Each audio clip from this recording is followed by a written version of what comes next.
할렐루야. 아멘. 아멘. 오늘도 우리를 예배하는 자리에 있게 하신 하나님의 은혜를 감사합니다. 아멘. 이 주기도문 하시고 오늘 예배 시작하겠습니다.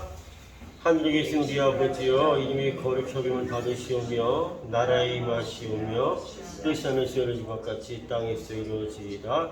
오늘 우리의 일용할 양식을 주옵시고 우리가 우리의 죄인들을 사하여 준 것 같이 우리의 죄를 사하여 주옵시고 우리를 시험에 들게 하지 마시오며 다만 악에서 구하옵소서. 되게 나라와 권세와 영광이 아버지께 영원히 있사옵나이다. 아멘. 나 어느 곳에 있는지는 마음이 떠나가 예수 주신 평안한 늘 충만하도다. 나의 맘속이 늘 평안해. 나의 맘속이 늘 평안해. 악한 죄 파도가 많으나 마음이 늘 평안해. 내 맘의 손은 마음의 손은 영생수 한없이 흐르니 마음같이 없으면 늘 평안하도다. 나의 마음속이 늘 평안해. 나의 마음속이 늘 평안해. 악한 죄 파도가 많으나 마음이 늘 평안해. 참되신 주의 사랑을 경험치 못하네. 마음 다시 보시고 소망을 주셨네. 나의 맘속이 늘 평안해. 나의 맘속이 늘 평안해. 악한 죄 파도가 많으나 마음이 늘 평안해. 주 예수 온갖 고난을 왜 몸 소장했나. 함께 고난 받으면 여유가 넘겠네. 할렐루야. 나의 맘속이 늘 평안해. 나의 맘속이 늘 평안해. 악한 죄 파도가 많으나 마음이 늘 평안해. 나의 맘속이 늘 평안해. 나의 맘속이 늘 평안해. 악한 죄 파도가 많으나 마음이 늘 평안해.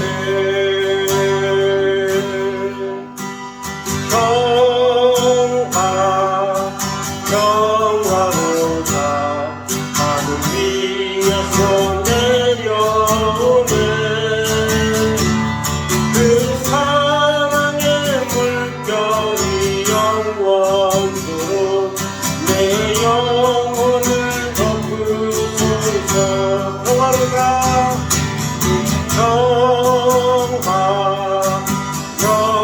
평화로다. 하늘 위에서 내려오네.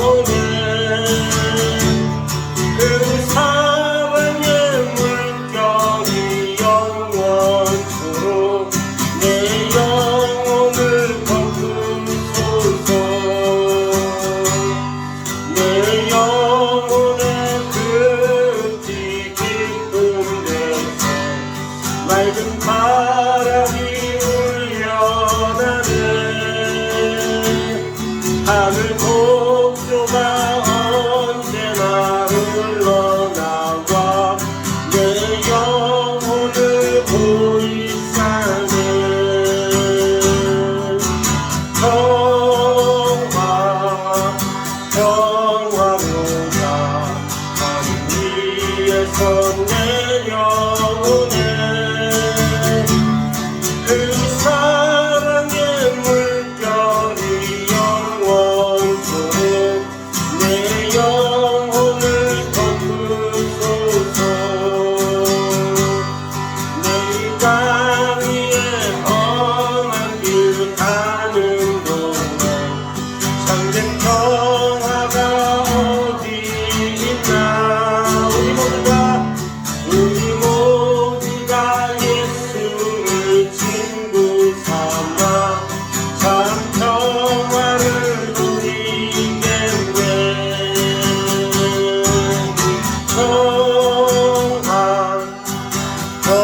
평화로다 하늘 위에서 내려오네 그 사랑의 물결이 영원토록 내 영혼을 덮으소서 평화로다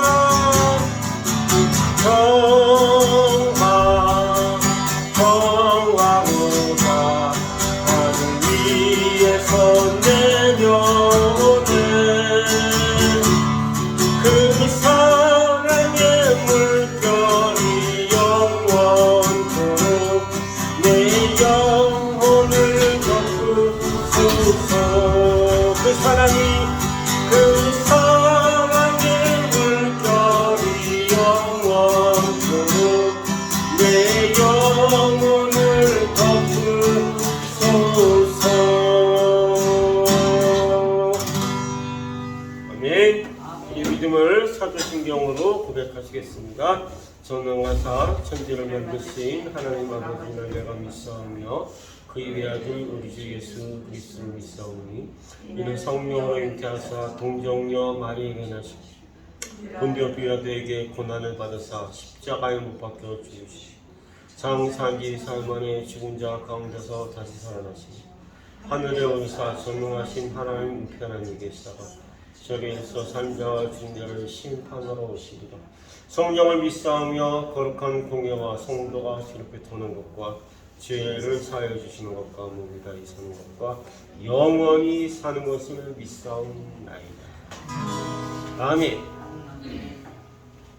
살아가는 일에 기쁜 일도 많고 보람찬 일도 많지만 또 정반대로 힘들고 어렵고 답답하고 또 때로는 외롭고 쓸쓸하고 또 힘들고 이걸 내가 어떻게 이겨낼 수 있을까 하는 그런 일들이 많이 있습니다. 오늘 우리가 그 아프리카 예배에서도 이제 그런 찬양을 하나 있는데요. 이 나의 가장 그 어려운 밤 같은 그 시간, 주님이 거의 뭐 한 그 수십 마일 멀리 떨어져 있는 것 같은 그런 느낌이 드는 그런 어려운 때에 그래도 그럼에도 불구하고 나는 뭐 한다? 하나님을 찬양한다. 나는 노래한다. 왜냐하면 그분이 길을 만드시고 그 길을 또 헤쳐나갈 수 있는 힘과 용기와 은혜를 주시기 때문입니다. 오늘도 우리 뭐 다 아는 찬양이지만 새 힘을 주셔서 일어나 걸게 할 거니까 일어나 걸어라고 우리에게 말씀하시는 그 하나님을 예수님을 만나게 됩니다. 찬양하겠습니다. 나의 등 뒤에서 나를 도우시는 내 인생 뒤에서 지치고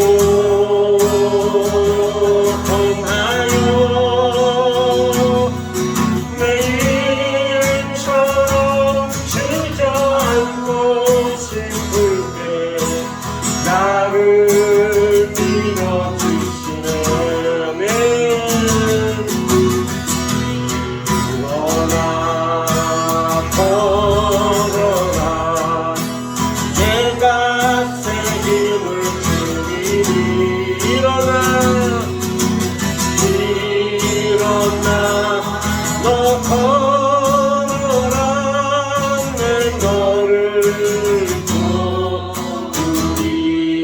나의 등 뒤에서 나의 등 뒤에서 나를 도우시니 평안히 길을 갈때 평안히 길을 갈때 보이지 않아도 지치고 고하여 넘어지게 다가와 손 내미시네. 아멘. 일어나 걸어라 내가 새 힘을 주리니 일어나 너 걸어라 내 너를 도우리 나의 등 뒤에서 나를 도우시니 때로 뒤돌아보며 여전히 계신 잔잔한 미소로 바라보시며 나를 재촉하시네. 너나 너 걸어라 내가 새 힘을 주리니 일어나 너 걸어라 내 너를 도우리 일어나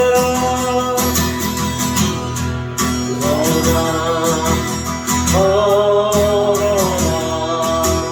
내가 새 힘을 주리니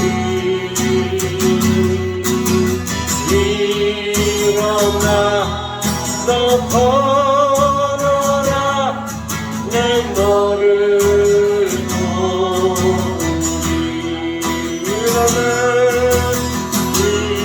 일어나 너 걸어라 내 너를 도우리 한번 더 일어나 너 걸어라 일어나 너 걸어라 내 너를 도우리.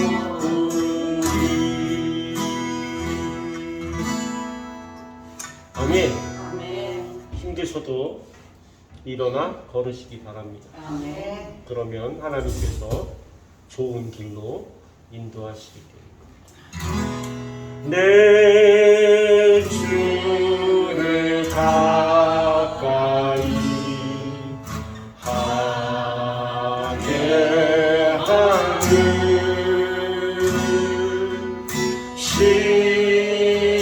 십자가 길 같은 고생이나 내 인생 소원을 늘 찬송하면서 주께로 나가기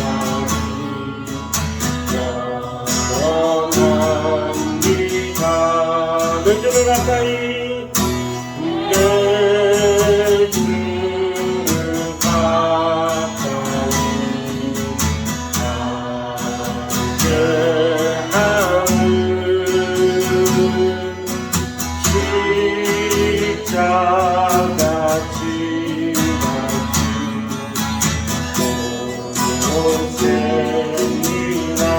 고생이라는 내 인생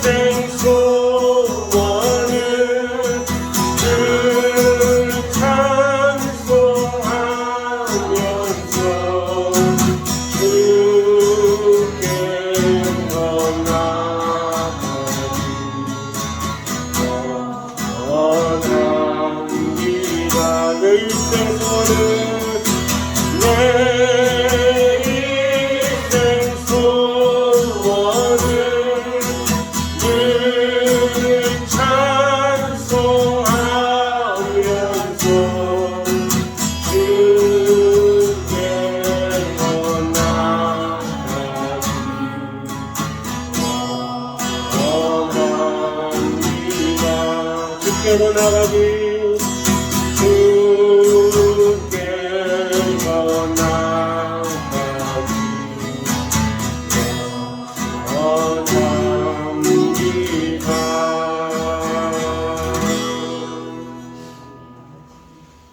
제 예배당과 그 이제 여러 가지 뭐 또 칸막이하고 강단 꾸미고 하는 그런 준비 목사님들이 또 해주실 텐데요. 기도해 주시고요. 또 어떤 사역들을 또 하라고 하실지 알 수 없습니다. 새로운 사역들을 주실 때 또 그 사역들을 잘 해낼 수 있는 믿음과 또 지혜 특별히 필요한 것 같습니다. 또 새 예배당을 위해서 봉사하신 목사님들 또 가정과 교회에 충만한 복을 주시기를 기도하고요. 또 사랑하고 섬기는 꽃 나누는 교회 어디를 가나 어디에 있든지 이 기본 사명 본질 잃지 않는 그런 교회로 서게 해달라고 기도해 주시고 크로멜 목사님 국제신대원 박사과정도 지원하는데요. 꼭 합격해서 또 계속 공부하면서 또 우리와 함께 있을 수 있고 또 아프리카 형제들의 믿음을 잘 또 케어할 수 있도록 1,800만 원 들어간 통장이 필요하답니다. 지금 한 500만 원 있고 또 다른 친구들이 부탁했는데 어떻게 될지 모르겠습니다. 지금 통장 돈이 들어가 있는 것만 보여주면 되는 통장이라 그 위에 뭐 빼든 말든 건 상관없으니까요. 그것도 좀 잘 되도록 기도해 주시고 이 세 가지를 위해서 기도하겠습니다. 하나님 아버지 감사합니다. 오늘 모여서 기도하게 하시고 예배케 하시고 찬양케 하시니 감사합니다. 어제 특별히 또 이제 새로운 예배당을 준비하게 하시고 그곳에서 또 새로운 사역을 우리에게 주실 줄 믿고 감사드립니다. 그 사역을 잘 감당할 수 있는 지혜를 허락하여 주시고 믿음을 주시고 우리가 이주하는 마을의 그 지역의 영적 필요와 또 현실적 필요를 잘 파악하고 통찰해서 아버지 그들에게 하나님의 사랑으로 복음으로 다가가는 그런 교회가 될 수 있도록 주님 인도하시고 도와주시고 말씀의 지혜를 또 허락하시고 믿음의 능력을 주셔서 아버지 우리가 그곳에서도 하나님의 사랑과 또 그 나눔과 섬김을 함께 아버지 그 지역을 섬길 수 있는 그런 교회를 소개하여 주시옵소서. 크로멜 목사가 아버지 하나님 이제 국제 신대원 박사과정에 지원하려고 합니다. 주님께서 아버지 그 지원하는 모든 과정 가운데 일일이 다 관섭하시고 아버지 또 거기 잘 아버지 또 합격하여서 이것을 더 공부하고 이곳에 아프리카 친구들을 더 믿음 성장하는 일에 헌신케 하시고 또 아버지 그 가나에 돌아가서도 정말 영적 지도자로 우뚝 설 수 있는 그런 모든 바탕이 되신 공부가 되게 하여 주시옵소서. 또 새 예배당을 아버지 리모델링 하는데 헌신하실 우리 목사님들 아버지 또 붙들어 주시고 아버지 정말 아름답고 귀한 빛나고 좋은 그런 예배당이 지어지게 하시고 그 지역 사회에 또 사랑방 역할도 할 수 있는 그런 아버지 허브로서의 교회도 감당할 수 있는 그런 지역이 그런 지역의 교회가 될 수 있도록 주님이 더 도와주시옵소서. 우리 김소영 집사님 또 이렇게 아버지 코로나 증상 비슷한 아버지 증상 때문에 오늘 검사 왔습니다. 원하옵기는 코로나가 아니기를 간절히 기도하고 또 코로나일지라도 아버지 아무 탈 없이 잘 무사히 아버지 이겨낼 수 있도록 주님 인도하시고 들어 주시옵소서. 제가 간절히 바라고 소원하옵나이다. 오늘 길어지는 모든 주일 예배 가운데 주님께서 영광 받아 주시옵시고 하나님의 말씀이 온전하게 선포되고 그 말씀으로 변화되고 각성하고 부흥하는 놀라운 시간들이 될 수 있도록 주님 인도하시고 함께하여 주시옵소서. 몸이 불편한 사람들이 있습니다. 주님께서 그 불편한 몸을 다시 온전케 회복시켜 주시옵시고 또 마음에 여러 가지 어려움과 답답한 사람들이 있습니다. 그 마음도 주님 만지시고 고치시고 온전케 하셔서 하나님이 기뻐하시는 아버지 그런 하나님께 감사하는 기쁨이 넘치는 아버지 그런 삶이 될 수 있도록 시간들이 될 수 있도록 주님 인도하시고 함께하여 주시옵소서. 모든 것 감사드리며 우리 구주 예수 그리스도의 이름으로 기도하였습니다. 아멘. 다음 주 기도는 지은주 사모님 수요일 부터 교회 공사 시작할 것 같습니다. 네. 말씀 제목이 좀 섬찟합니다. 목배하는 세상. 마가복음 6장 12절에서 16절까지 우리 다 같이 한번 읽겠습니다. 시작. 제자들이 나가서 회개하라 전파하고 많은 귀신을 쫓아내며 많은 병자에게 기름을 발라 고치고 이에 예수의 이름이 드러난지라 헤롯 왕이 듣고 이르되 이는 세례 요한이 죽은 자 가운데서 다시 살아났도다. 그러므로 이런 능력이 그 속에서 일어나느니라 하고 또 어떤 이는 그가 엘리야라 하고 또 어떤 이는 그가 선지자니 옛 선지자 중에 하나와 같다 하되 헤롯은 듣고 이르되 내가 목된 요한 그가 살아났다 하더라. 내가 목된 지난 주일에 예수님의 이름이 자연스럽게 드러나는 삶을 우리가 살아야 하고 또 그렇게 살게 되어 있다고 나누었습니다. 뭐 좀 인위적으로 좀 의도적으로 뭔가를 뭐 이렇게 뭐 노린다 그럴까 그렇게 예수님의 이름을 드러내려고 하지 말고 말씀에 순종하는 믿음의 삶을 살면 그에 따라서 예수님의 이름은 뭐한다? 자동적으로 드러나게 되어 있다는 것이 성경이 말씀하시는 계시하시는 그런 삶인 것을 우리가 깨닫게 된 것을 감사드립니다. 물론 사도행전을 비롯해서 성경 전체가 그리스도 구원자이신 예수의 이름을 드러내고 있습니다. 그래서 성경을 읽으면 예수님이 드러나게 되고요. 그 결과 많은 사람들이 예수 그리스도를 또 영접하는 일들이 생깁니다. 그러니까 하나님을 부정하려고 성경을 읽든 또는 반대로 하나님을 더 알고 싶어서 성경 읽고 묵상하든 성경을 읽으면 예수 그리스도의 이름이 드러나고 구원이 필요하다는 것을 깨닫게 된다는 것입니다. 예수님의 이름이 드러난다는 것은 그런 의미입니다. 이 세상이 죄악 가운데 있고 그래서 예수 그리스도의 구원이 필요하구나라는 것을 깨닫게 됩니다. 그 세계 영화 사상 그 최고의 작품 중 하나, 최고의 작품인가요? 그 벤허라는 영화 보셨죠, 그죠? 한두 번 보신 게 아니죠, 여러 번 봤죠.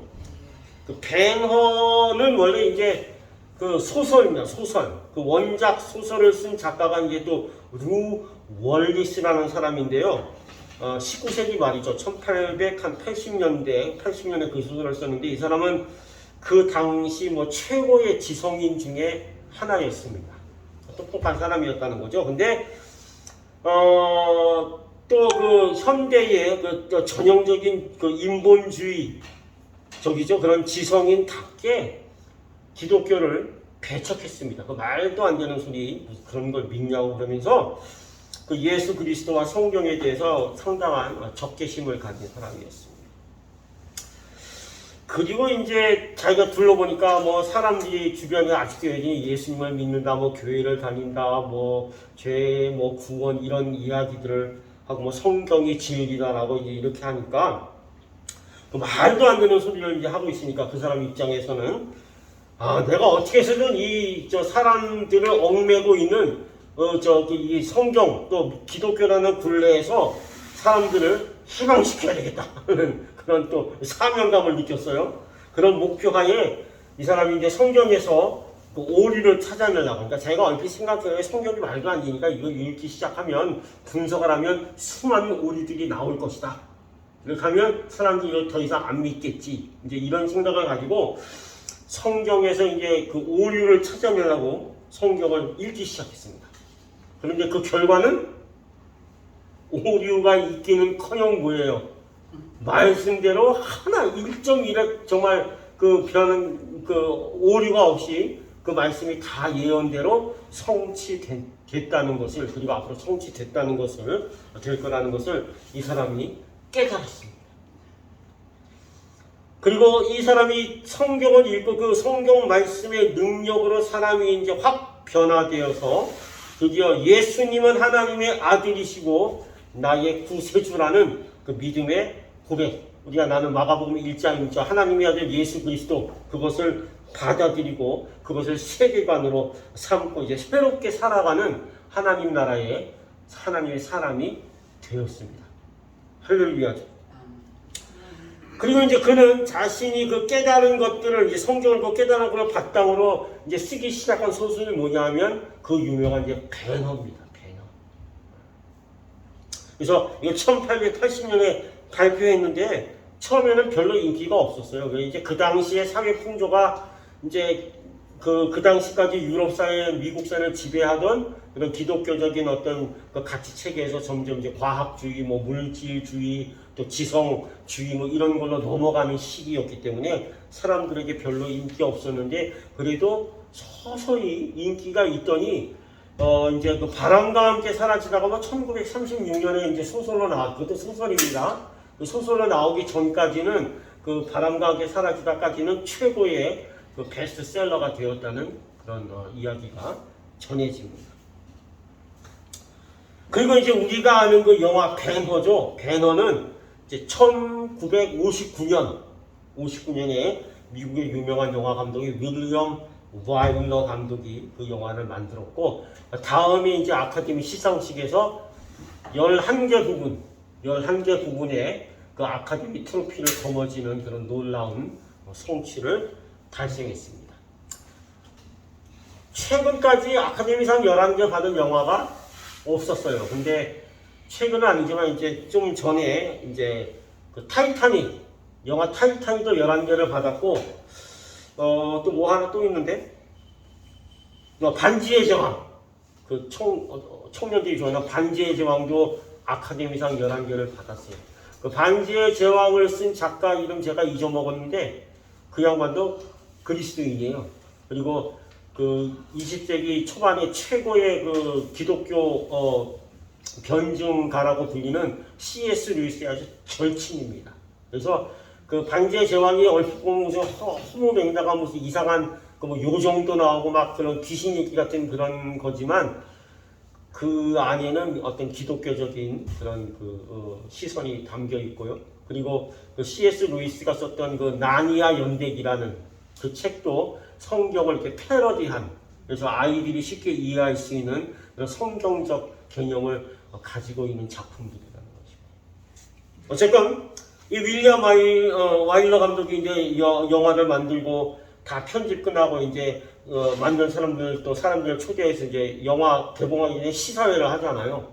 시사회를 이제 보고 나서 와일러 감독이 이렇게 얘기했답니다. 오 하나님, 이 영화가 정녕 제가 만든 영화가 맞습니까? 하고 이제 하나님께 그렇게 감사의 표현을 했던 이제 그런 유명한 영화입니다.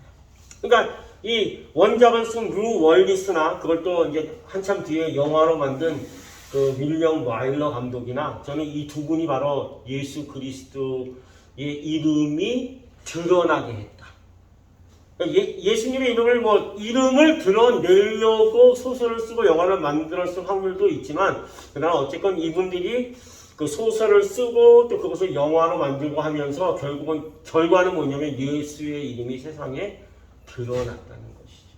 자신에게 주신 그 은사죠. 글 쓰는 은사, 또 이제 영화를 만드는 그런 은사를 이용해서 그 소설을 쓰고 영화를 만들므로써 예수 그리스도의 이름이 온 세상에 더 드러나는 놀라운 일을 한 사람들이다. 저는 이렇게 생각합니다. 처음부터 그런 의도를 가지고 만든 건 아니겠죠. 그죠? 어떤 믿음에서 이제 그거를 시작했는데 그것이 결국은 예수의 이름이 드러나는 일로 이렇게 연결된 것 같습니다. 저희 교회의 이름이 이제 나무와 열매 교회인데요. 마태복음 7장 17절 말씀에 이와 같이 좋은 나무는 뭐하고요? 아름다운 열매를 맺고, 못된 나무, 나쁜 나무가 아니고 못된 나무예요. 못된 나무는 나쁜 열매를 맺나니 하는 그 구절에서 나무와 열매라는 그 이름을 얻었습니다. 나무가 좋으면 어떻게 됩니까? 어떻게 하지 않아도 뭐합니까? 저절로 그 나무에서 아름답고 맛있는 열매가 맺어지는 겁니다. 반대로 나무가 나쁘면, 못되면 거기에서 열매가 아예 맺히지 않거나 열매가 맺혀도 쭈글쭈글 해가지고 먹을 수 없는 열매가 맺히게 되는 것입니다. 자, 그리고 이제 사과나무가 있으면 뭐 사과나무가 건강한 나무라면 당연히 뭐가 열립니까? 그 나무에서 사과가 열릴 것이고, 감나무가 좋은 감나무라면 가을 되면 거기에 감이 주렁주렁 매 달릴 것입니다. 우리가 그리스도인이라면 그리스도인다운 그리스도인이라는 나무라면 그 나무에 뭐가 열립니까? 열매가 열립니다. 어떤 열매가 열립니까? 예수님의 이름이 드러나는 열매들이 맺힐 거라는 것입니다. 우리가 말씀의 본질에 충실한 교회라면, 또 그런 교회가 되면 나무와 열매 교회라는 나무에는 어떤 열매가 맺힙니까? 예수님의 이름이 드러나는 열매들이 맺힐 것이다. 그리고 그런 열매를 맺어야 한다는 것입니다. 예수님의 이름은 어떤 이름입니까? 구원의 이름입니다. 그 이름이 드러나야 됩니다. 진리의 이름입니다. 그리고 사랑과 정의의 이름입니다. 그 말은 교회가 하나님의 사랑으로 사랑하고 구원을 선포하고 베풀고 또 그 이름으로 하나님의 사랑과 공의를 행할 때 예수 그리스도의 이름이 열매로 드러나는 일들이 우리 안에 생길 것이라는 것입니다. 그러나 그러니까 예수님의 이름을 드러내려고 일부러 막 의도적으로 또는 어떤 자기적으로 뭔가를 하려고 애쓰지 마시기 바랍니다. 그것은 제가 볼 때 별로 성경적인 방법이 아닙니다. 좋은 나무, 즉 존재의 본질을 잃지 않는 사람, 그리스도인이 되는 것이 우선입니다, 여러분. 예수님의 이름을 드러내려고 애쓰다 보면 뭔가 이것도 하고 저것도 하면서 그건 왜 안 하니, 또 이걸 왜 이렇게 했니 하면서 어떤 그 율법주의적인 흐름으로 빠지기 쉽습니다. 나는 하는데 왜 니는 안 하니? 뭐 이런 식으로 또 서로 정죄하기 십상입니다. 예수님의 이름을 일부러 좀 이제 뭐가 드러내려고 그 하다 보면은 또 뭘 어떻게 이렇게 해야 한다, 저렇게 해야 한다 하는 어떤 방법론, 그죠? 이렇게 하는 게 맞지 왜 그렇게 하냐 이렇게 서로 또 비판하면서 방법론적인 어떤 종교 위주의 그런 곳으로 아주 빠지기 십상이고, 우리가 그런 모습들을 지금도 보고 있습니다. 교회가 무슨 세미나, 무슨 학교, 무슨 교실 막 개설해서 거기에 막 성도들 등록시키고 그거 수료하면 또 뭐 수료증 주고 다음 단계는 또 무슨 단계니까 그쪽으로 가십시오. 그럼 또 거기 가서 또 등록해서 뭐 다 이제 수료하고 또 이제 하면 또 뭐 수료증 주고 또 그 다음 단계라고 하고 이제 뭐 하다 보면 다 끝났습니다. 그러면 뭔가 더 해야 되니까 또 뭔가 또 다른 걸 또 설치하고, 마치 무슨 회사가 그 소비자들의 어떤 그 뭡니까 필요를 일부러 만들어내기도 하잖아요, 그죠? 우리 없어도 되는 건 줄 알았는데 김치냉장고, 우리 옛날에 김치냉장고 없었잖아요, 그죠? 근데 김치냉장고를 만들어 놓고 이게 꼭 있어야 필요하다는 것이 그 필요를 만들어내잖아요, 그죠? 그런 것처럼 교회도 그런 뭐 회사 경영 같은 수법들을 지금까지 좀 많이 써왔습니다. 그래서 교회는 공급하고 성도는 뭐하고 소비하고 이런 어떤 그 경제 개념, 소비주의 같은 구조로 가는 교회들도 없지 않아 있습니다.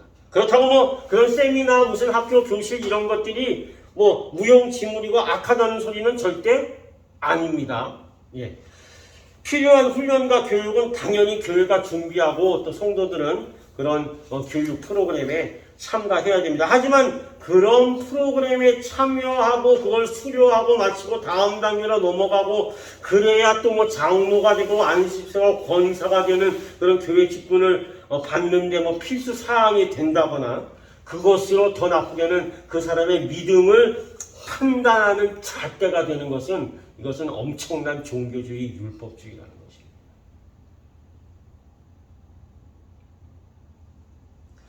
사람 보면 저 사람이 장로 또는 권사에 적합한지 합당한지 아닌지 알 수 있지 않습니까? 알 수 있어야 되지 않습니까? 그 사람이 말하는 말을 들어보면 그 사람이 사람을 대하는 그 태도와 눈길을 보면 다른 사람이 그 사람에 대해서 어떤 사람으로 말하는지를 들어보면 그 사람이 그 직분에 맞는 사람인지 안 맞는 사람인지 알 수 있지 않습니까?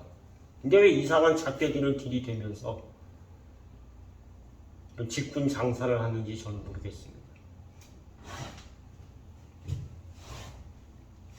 뭘 수료하고 뭐 헌금을 얼마큼 하고 11조를 제대로 했는지 안 했는지 뭐 주일 성수를 했는지 안 했는지 그걸 꼭 봐야 알 수 있냐고 말이죠.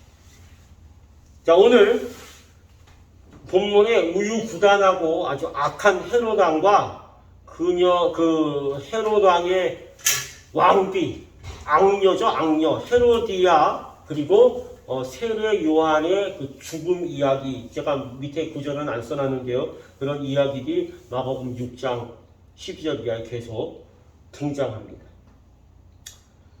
예수님의 이름이 드러난다는 것은 예수님께 핍박과 십자가의 죽음이 이제 점점 가까이 다가오고 있다는 뜻이라고 말씀드렸습니다. 물론 핍박당하시고 십자가에 달려 죽으시고 사흘 만에 부활하심으로 인류의 모든 죄를 없던 것 대속하시고 구원하시는 그 목적을 달성하셨지만 그러나 그 십자가 죽음과 부활까지 가는 그 고난의 시간들을 또 그 핍박을 견뎌내셔야 했습니다. 결코 쉬운 일이 아니라고 제가 말씀드렸습니다.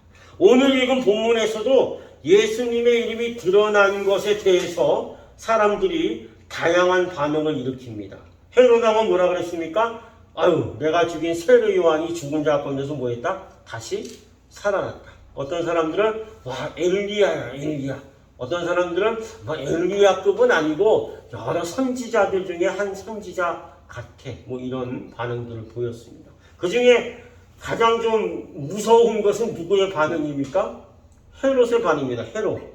헤롯은 그 당시에 그 갈릴리 지역, 제가 이거 갈릴리 지역을 다스리는 그 분봉왕, 그 왕 중에 하나였습니다.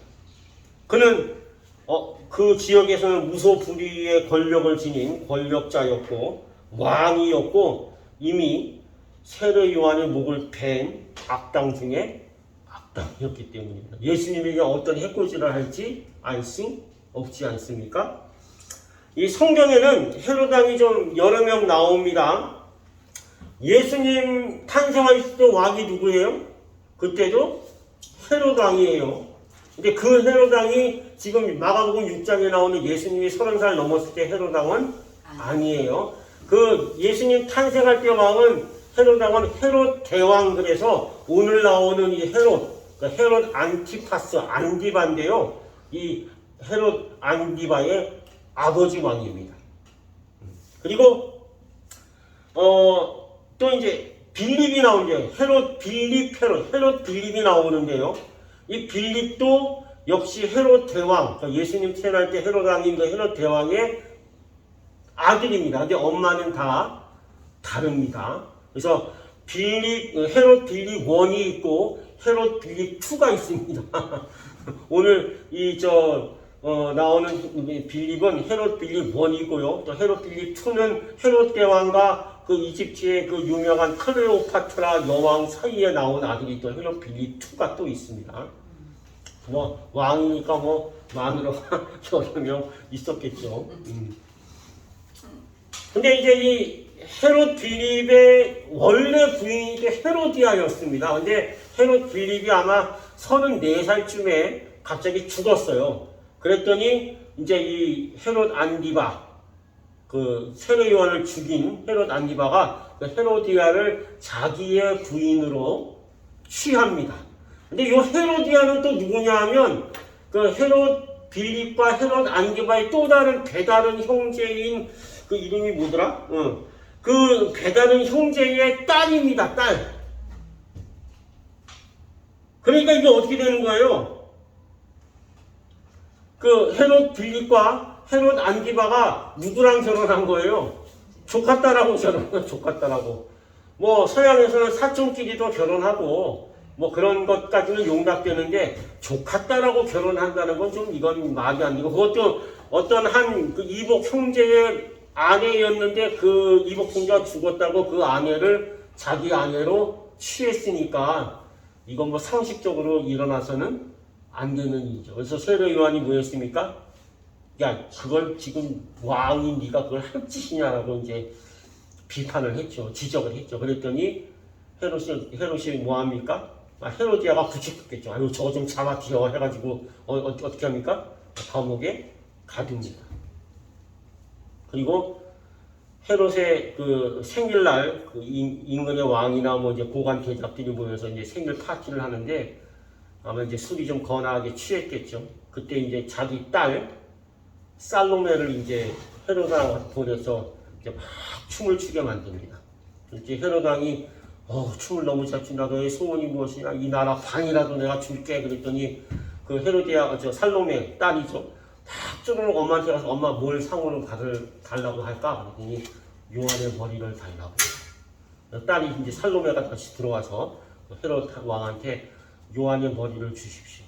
그랬더니 이제 헤롯 왕이 약속을 했으니까 어쩔 수 없잖아요. 많은 또 다른 왕이나 고관 대작들한테 한 약속이니까. 그래서 어쩔 수 없이 뭐 합니까?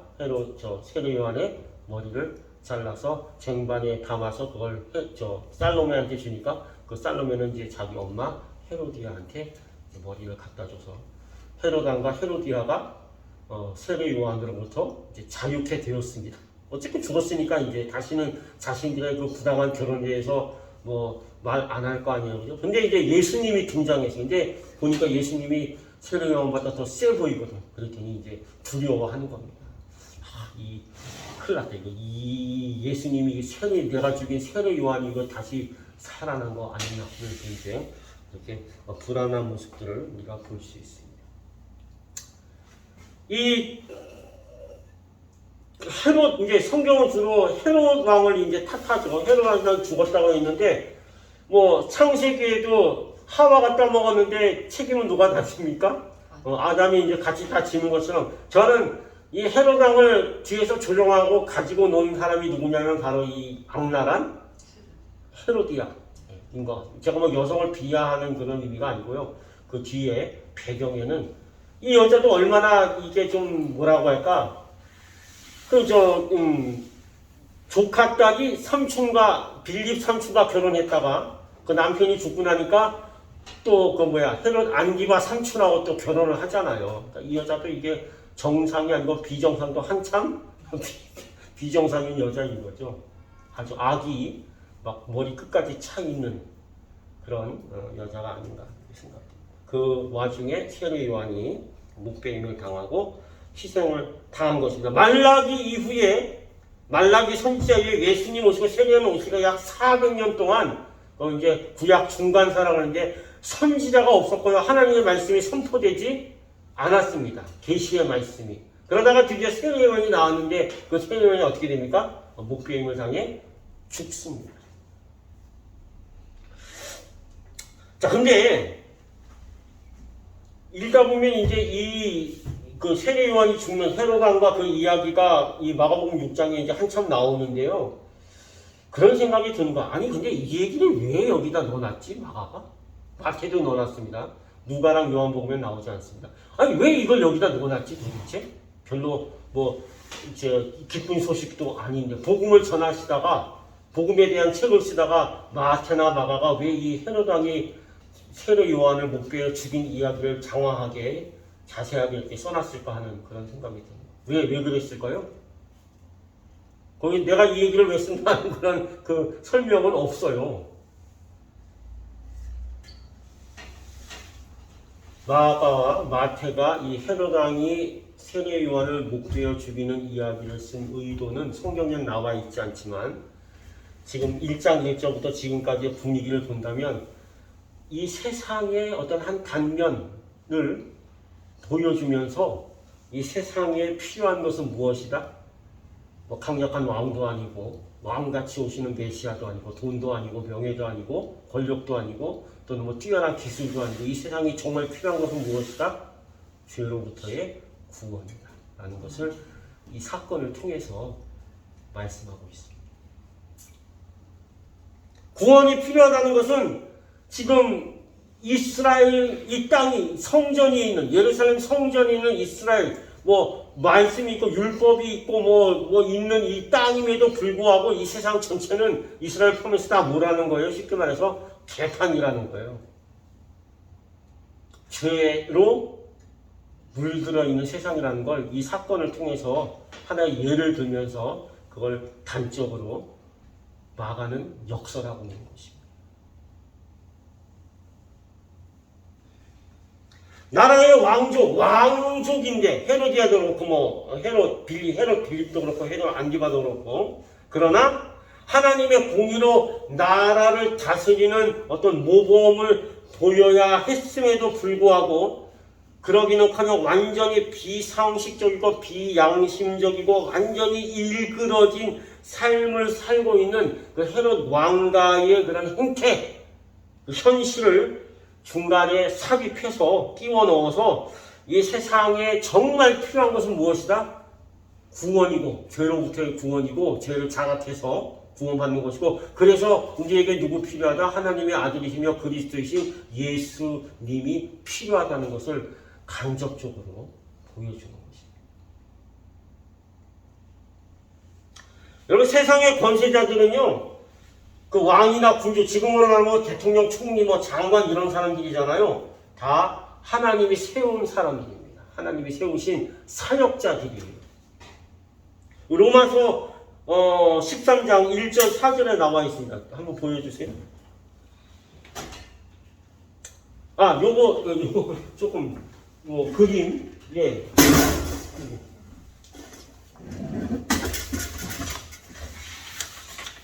요 이제 그 헤롯의 가계도인데요. 요게 빌립 있죠? 헤로디아랑 결혼했죠? 그리고 여기 헤롯 안디바 있죠? 여기 이제 요 헤롯 대왕이 있고 그 부인들이 쫙 있고 여기 클레오파트라도 있고요. 요 결혼했다가 빌립이 없어지니까 다시 이제 헤롯 안디바하고 결혼했고 요 사이에 난 딸이 살로메예요. 살로메는 헤롯 안디바한테는 의붓딸이죠. 의붓딸. 그렇게 돼 있고 그 밑에 이제 또 다른 헤롯이 또 사도행전에 나오는 헤롯이 또 등장합니다.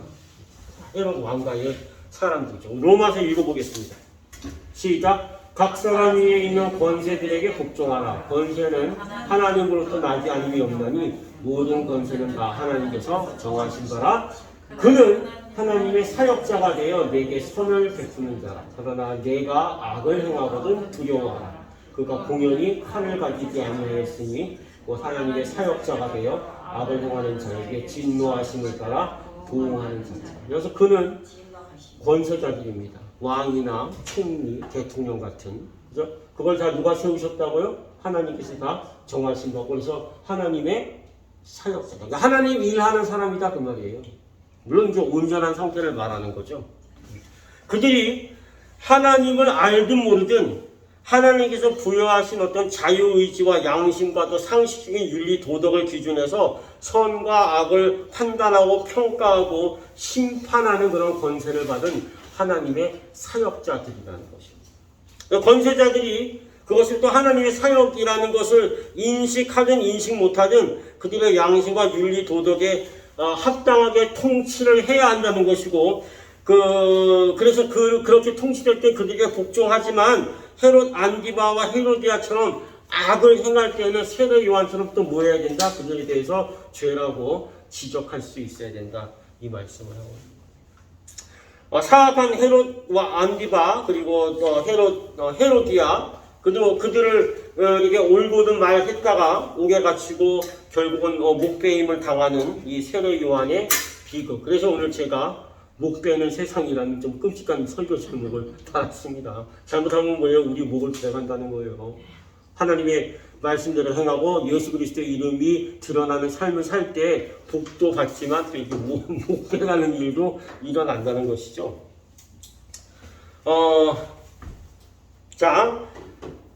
그래서 어쨌든 이 사건을 통해서 마가가 또는 마태가 2000년 후에 이 성경을 우리에게 하는 말씀은 이 세상은 이만큼 지금 개판이다. 일그러져 있다. 그 얘기는 뭐냐면 이 일그러진 엉망진창이 죄로 엉망진창된 세상에 필요한 것은 무엇이다? 구원이다. 그 구원을 베푸시는 분은 누구밖에 없다? 다른 이름을 없나니 구원받을 만한 다른 이름을 주신 적이 없는데 그 주신 이름이 누굽니까? 바로 예수 그리스도다. 그래서 예수 그리스도는 메시아이시고 구세주이시다. 그 얘기를 지금 이 헤로드 왕 사건을 통해서 세례 요한의 묵비임 사건 통해서 우리에게 하고 있는. 그러면서 이제 다시 예수님의 그 행적들을 또 그 말씀들을 이적들을 기록해내고 있습니다. 죽으시고 부활하는 그 사건까지. 자, 그래서 하나님 아들로 오신 예수 그리스도의 복음도 뭐였습니까? 회개하라 하나님의 나라가 가까이 왔다 였습니다. 똑같은 얘기입니다. 회개하라고 하나님께 돌아서지 않으면 하나님의 나라가 아닌 어디로? 지옥 간다는 겁니다. 쉽게 말해서. 지옥이 있습니다. 천국이 있습니다. 여러분, 하나님 없이 지금 이 헤롯이 살고 있던 이런 일이 일어난 이스라엘, 그 이스라엘 자체가 무엇입니까? 사실은 지옥입니다. 지금 우리는 하나님의 나라에 있으니까 하나님의 백성이지만 지금 하나님 모르고 하나님 부인하고 구원은 무슨 얼어 죽을 구원이라고 사는 사람들 다 뭐 하는 겁니까? 이미 지옥을 살고 있는 것입니다. 장차 올 지옥이 훨씬 더 끔찍하겠지.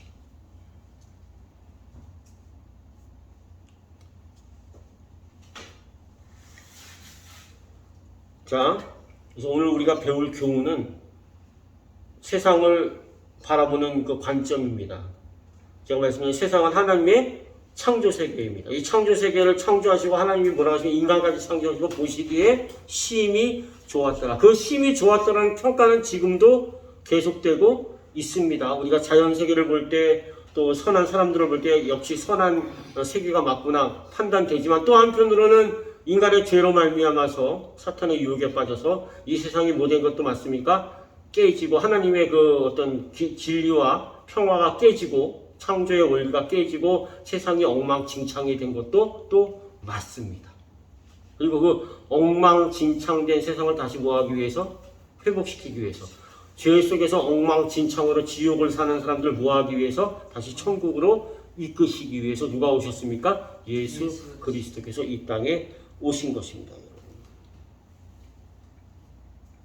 그 호주의 힐송의 그 찬양들 유명한 찬양이 많은데요.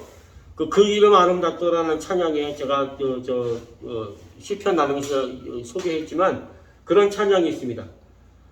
우리 없는 천국은 예수님께서 원하지 않으셨다. 그래서 예수님께서 뭐 하셨다? 천국을 이 땅 가운데 가지고 내려오셨다. 이 가사가 있습니다. 우리 말 번역에는 그런 얘기 못 들어갔습니다. 번역이 잘 안 되는 거죠.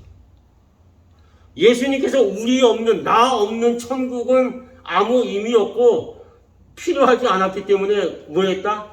내가 천국에 들어가도록 하기 위해서 그 천국을 이 땅 가운데 가지고 내려오셨다라는 이 찬양. 놀라운 시편입니다. 시편 150편 있지만 그 150편 중에 만약에 이게 속할 수 있다면 정말 놀라운 묵상이 들어가 있는 그런 시편인 것입니다. 제가 늘 말씀드리면 우리 지금 한국도 그렇고 호주도 그렇고 미국도 여러 그 시편 기자들이 우리에게 수없이 많습니다. 물론 그 중에 그냥 돈벌이 수단으로 하시는 분들도 있겠지만 정말 묵상을 하고 또 삶의 체험으로 노래 가사를 쓰고 멜로디를 만들어내서 온 세계가 함께 부르게 하는 그게 시편이에요. 시편이 노래 가사예요. 그죠? 150편이 다 노래 가사인 거예요. 그걸 지금도 하나님께서는 여러 그 시편 기자들을 우리에게 주셔가지고 그 어떤 시편보다 또 뛰어난 그런 시편들을 우리가 노래로 찬양할 수 있고 묵상할 수 있게 해주신다. 놀라운 은혜죠. 이 얘기가 갑자기. 자, 이 복음서를 읽을 때 주의할 것은 그 선지자들, 그 예언서들은 선지자들이 절규하고 그 피를 토하는 심정으로 이렇게 그 회개를 외치고 주께 돌아오는 그런 감성을 느낄 수 있죠. 그죠? 근데 이 복음서는 그런 게 별로 없어요. 여기에 마가나 마태나 뭐 누가의 어떤 주장, 이렇게 하면 해합니다, 이렇게 하면 안 됩니다, 이런 얘기는 없습니다. 예수님의 말씀이 있지, 그 복음서 기자들의 어떤 주장이나 설명이나 또는 뭐 의지, 뜻 이런 것들은 들어가 있지 않습니다. 마치 그 신문사나 방송사 기자들이 그 기사를 쓰듯이 언제 어디서 또 누가 무엇을 왜 어떻게 했냐, 이런 그 아주 객관적인 시각으로 이 사건들을 예수님의 그 말씀과 그것들을 기록하고 있어요. 오늘 헤롯의 이야기도 이래서 헤롯을 죽일 놈이야 이런 얘기를 마가는 하지 않습니다. 그냥 그 사건을 객관적으로 쭉 무슨 정말 뉴스 그 원고처럼 쓰고 그리고 끝나고 다시 다른 이야기로 연결됩니다. 그러나 그 안에서 우리가 이 마가가 쓴, 또 마가로 하여금 그 헤롯의 이야기를 쓰게 한 예수님의 의도를 우리가 읽어낼 수 있어야 합니다. 다시 말해서 이 세상은 죄악으로 망가지고 일그러져 있습니다. 구원이 필요합니다. 그 구원을 이루실 분은 누구밖에 없습니까? 세상을 창조하시고 모든 진리가 되시는 예수 그리스도밖에 없습니다. 그래서 그 얘기를 더 이게 환기시키면서 하기 위해서 오늘 이 헤롯과 세례 요한의 묵배인 그 사건을 우리에게 말씀해 주고 계신 겁니다. 그리고 이 모든 일들을 통해서 결국은 어떻게 된다? 예수 그리스도의 이름이 점점 더 드러나는 것을 우리에게 말씀하고 있습니다. 자, 그래서 중요한 것은 뭐 어디서 예배를 드리냐, 어떤 사람과 만나서 무슨 사역을 하느냐, 어쨌든 간에 그 모든 것들이 뭐 해야 됩니까? 예수 그리스도의 이름이 드러나는 예배가 되고 드러나는 삶이 되고 예수 그리스도의 이름이 드러나는 사역이 되어야 한다는 것입니다.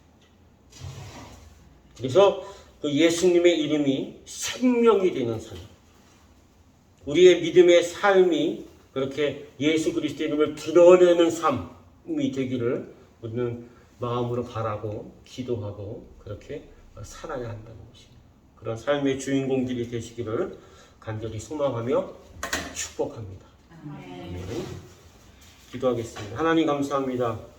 오늘 우리에게 또 귀한 말씀 주시고 또 묵상을 주셔서 서로 나누게 하시면 감사합니다.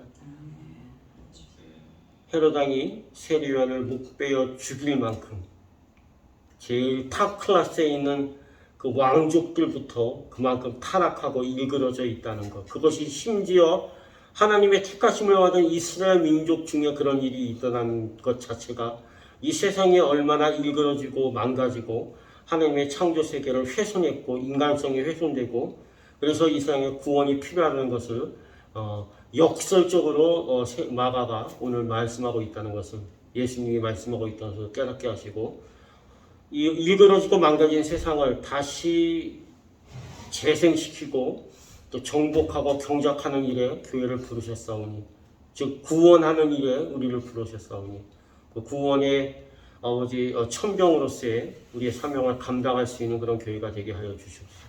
특별히 교회가 옮겨갑니다. 그 옮겨가는 곳에서 정말 그들의 영적 필요와 또 현실적 어떤 그 어려움들을 잘 또 감당해낼 수 있는 그런 우리 교회의 모든 사역이 될 수 있도록 주님 인도하시고 우리 각 사람의 삶이 될 수 있도록 인도하여 주시옵소서. 김선영 집사님 코로나 증상 비슷한 것 때문에 지금 또 염려하고 있습니다. 어떤 것이든지 간에 주님 극복하게 하시고 다시 나와 하나님을 찬양하고 이웃을 섬기는 삶을 살 수 있도록 인도하여 주시옵소서. 오늘 이 모든 분들이 하나님의 은혜와 깨닫는 그런 그 지혜의 통찰력을 주셔서 정말 하나님 보시기에 의미 있고 가치 있고 정말 아름다운 삶을 살아내는 우리 모두가 되게 하여 주시옵소서. 이제는 우리 구주 예수 그리스도의 우리를 향하신 놀라우신 은혜와 영원하시고 변치 않는 신실하신 사랑으로 우리를 인도하시는 하나님의 사랑하심과 늘 말씀으로 우리를 깨우치고 인도하시고 주의 길 가게 하시는 성령님의 인도하심이 다시 한번 이 세상의 악함과 망가짐과 죄스러움, 훼손됨을 우리가 깨닫고 그 일에 바로 교회와 성도로 우리를 부르셨다는 것을 다시 한번 깨닫고 도전받고 돌아가는 모든 성도들의 삶과 발걸음 위에 또 한국교회 모든 열방의 교회들 위해 이제로부터 영원히 함께 하시기를 우리 구주 예수 그리스도 이름으로 축원하옵나이다. 아멘. 감사합니다.